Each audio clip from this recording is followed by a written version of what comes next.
Super കൺമണി സീരിയലിൻ്റെ ഏറ്റവും പുതിയ പ്രൊമോ റിവ്യൂയിലേക്ക് എല്ലാ കൂട്ടുകാർക്കും സ്വാഗതം. തൻ്റെ മക്കളെ എല്ലാവരെയും ഒരുപോലെ കണ്ടോളാമെന്നും കൃഷി തൻ്റെ മകനല്ലെങ്കിൽ പോലും തൻ്റെ മനസ്സിൽ ഒന്നാം സ്ഥാനത്ത് കൃഷി തന്നെ കാണുമെന്നൊക്കെ സാഗറിന് വാക്ക് കൊടുക്കുന്നുണ്ടെങ്കിലും പെരുമാറ്റത്തിൽ അതത്ര നീതിപൂർവമായിട്ട് പെരുമാറാൻ സുജിയെ കൊണ്ടാകുന്നില്ല. സുജി ബലരാമനോടും കൃപമോളോടും മാത്രമേ കൂടുതൽ അടുപ്പവും സ്നേഹം കാണിക്കുന്നുള്ളൂ.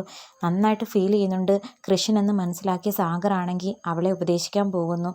എന്നാൽ ആ സമയത്തും സുജിയാണെങ്കിൽ ഉറച്ച നിലപാടിൽ നിൽക്കുന്നുണ്ട്. ബലരാമനെ എത്രയും പെട്ടെന്ന് തൻ്റെ വീട്ടിലേക്ക് താമസിക്കാനായിട്ട് കൂട്ടിക്കൊണ്ടുവരണം. പ്രഗ്നൻ്റ് ആയിരുന്ന സമയത്ത് ജനിക്കാൻ പോകുന്ന കുഞ്ഞിനെക്കുറിച്ചും ജനിച്ചതിന് ശേഷം ആ കുഞ്ഞിനെ എങ്ങനെ വളർത്തണം എന്നൊക്കെ നമ്മൾ കണ്ട സ്വപ്നങ്ങളൊന്നും നടപ്പാക്കാൻ പറ്റിയില്ല. ആ കുഞ്ഞ് എവിടെയോ ആരോടൊപ്പമോ ജീവിച്ചു. ഇനിയെങ്കിലും എനിക്ക് എൻ്റെ കുഞ്ഞിനോട് കാണിക്കേണ്ട നീതി കാണിച്ചേ പറ്റൂ. എൻ്റെ കുഞ്ഞിന് കൊടുക്കേണ്ട സ്നേഹവും വാത്സല്യമൊക്കെ കൊടുത്തേ പറ്റുള്ളൂ എന്ന് വാശി പിടിക്കുന്ന സുജിയോട് മറുത്തൊന്നും പറയാൻ പറ്റാതെ സാഗറാണെങ്കിൽ വിഷമിച്ച് നിൽക്കുന്നുണ്ട്. എന്തായാലും ബലരാമനെ കൂട്ടി ഈ വീട്ടിലേക്ക് താമസിക്കാൻ വന്നു കഴിഞ്ഞാൽ താൻ എന്തായാലും കൂടുതൽ സ്നേഹം ബലരാമന് മാത്രമേ കൊടുക്കൂ. അത് കൃഷിന് മനസ്സിലായി. വീട്ടിൽ പൊട്ടിത്തെറി ഉണ്ടാകുമെന്ന് പറയുമ്പം എനിക്കൊന്നും അറിയേണ്ട കാര്യമില്ല. എനിക്ക് എൻ്റെ കുഞ്ഞിനെ ഈ വീട്ടിൽ എത്തിക്കണമെന്നുള്ള തീരുമാനത്തിൽ യാതൊരു മാറ്റവും ഇല്ലെന്ന് പറഞ്ഞുകൊണ്ട് ശാഠ്യം പിടിക്കുന്നുണ്ട് സുജി. ഒടുക്കം സുജിയുടെ ആഗ്രഹത്തിന് സാഗറും വഴങ്ങിക്കൊടുക്കാൻ മാത്രമേ പറ്റുന്നുള്ളൂ. അതേസമയം കൺമണിയെ വീട്ടിലെത്തിക്കുന്നുണ്ട് ബലരാമൻ.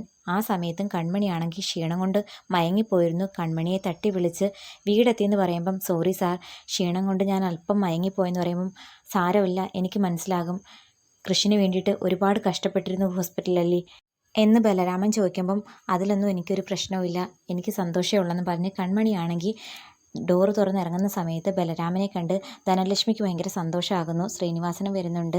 അപ്പം ബലരാമനെ അകത്തേക്ക് ക്ഷണിക്കുന്നെങ്കിലും തൽക്കാലം കയറുന്നില്ല എന്ന് പറഞ്ഞ് ബലരാമൻ അങ്ങ് പോകുന്ന സമയത്ത് കൺമണിയെ ചൊടിപ്പിക്കാൻ വേണ്ടിയിട്ടോ അതോ ഇനി കുത്തി പറഞ്ഞതാണോ എന്തായാലും നമ്മുടെ ധനലക്ഷ്മി പറയുന്നു ബലരാമൻ നല്ല ഉശിരുള്ള ഒരു ആൺകുട്ടിയാണ്, കൃഷിനെ പോലെ അല്ലെന്ന് പറയുമ്പോൾ ശ്രീനിവാസൻ പറയുന്നു, ദേ ധനലക്ഷ്മി, വേണ്ടാത്ത കാര്യങ്ങളൊന്നും സംസാരിക്കാൻ പാടില്ല.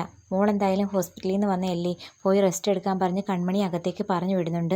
അതിനുശേഷം ധനലക്ഷ്മിയും അമ്മയും കൂടി ചേർന്ന് നഷ്ടപ്പെട്ട സ്വർണത്തെക്കുറിച്ച് പല കാര്യങ്ങളും സംസാരിക്കുന്നു. അതായത് സാഗർ കുടുംബത്തിൽ നിന്ന് തന്നെ ആ സ്വർണം തനിക്ക് തിരികെ മേടിച്ചു തരണം, മുക്കുപണ്ടത്തിന് പകരം സ്വർണം കിട്ടിയേ പറ്റുള്ളൂ എന്നുള്ള വാശിയിലാണ് അമ്മയും മോളും.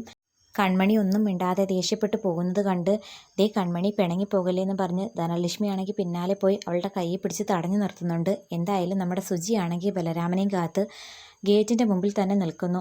രാവിലെ ബലരാമൻ വരുമെന്ന് പറഞ്ഞിട്ട് വീട്ടിലെ ഒരു കാര്യവും നോക്കാതെ അവൻ വരുന്നതും കാത്തു നിൽക്കുമ്പോൾ സാഗറാണെങ്കിൽ ചെന്ന് ചോദിക്കുന്നുണ്ട്, നീ എന്തിനാ ഇവിടെ തന്നെ നോക്കിയിരിക്കുന്നത്, ബലരാമൻ വരുമ്പം അകത്തേക്ക് കയറി വരില്ലേ? അതല്ല സാഗർ, മോൻ വരുമ്പം എനിക്ക് മോനെ കാണണം എന്ന് പറഞ്ഞ് അവിടെ തന്നെ നിൽക്കുന്നു. അപ്പം ബലരാമൻ വന്ന് വീട്ടിലേക്ക് കയറുന്നതിന് മുമ്പിട്ട് തന്നെ സുജി തൻ്റെ ആഗ്രഹം പറയുന്നു.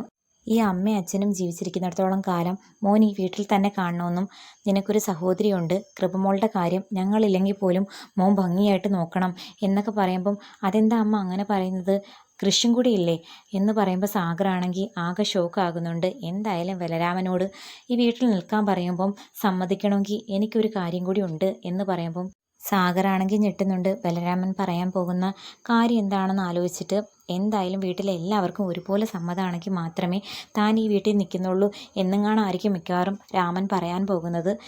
കൃഷിന് എന്തായാലും താല്പര്യക്കുറവൊന്നുമില്ല. കൃഷിനെല്ലാം ഏകദേശം മനസ്സിലായി തുടങ്ങുന്നു.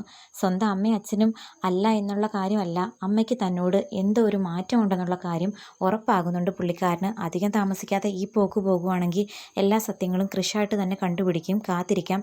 ഇങ്ങനെ പോകുവാണെങ്കിൽ നല്ലൊരു പെൺകുട്ടിയാണ്, നല്ല മനസ്സിനുടമയാണ് കൺമണി എന്ന് മനസ്സിലാക്കിയിട്ട് കൃഷിയും കൺമണിയുമായിട്ടുള്ള വിവാഹം മുടക്കി ബലരാമനും കൺമണിയായിട്ടുള്ള വിവാഹം നടത്താൻ പോലും സുജി ശ്രമിക്കില്ലെന്ന് പറയാൻ പറ്റില്ല.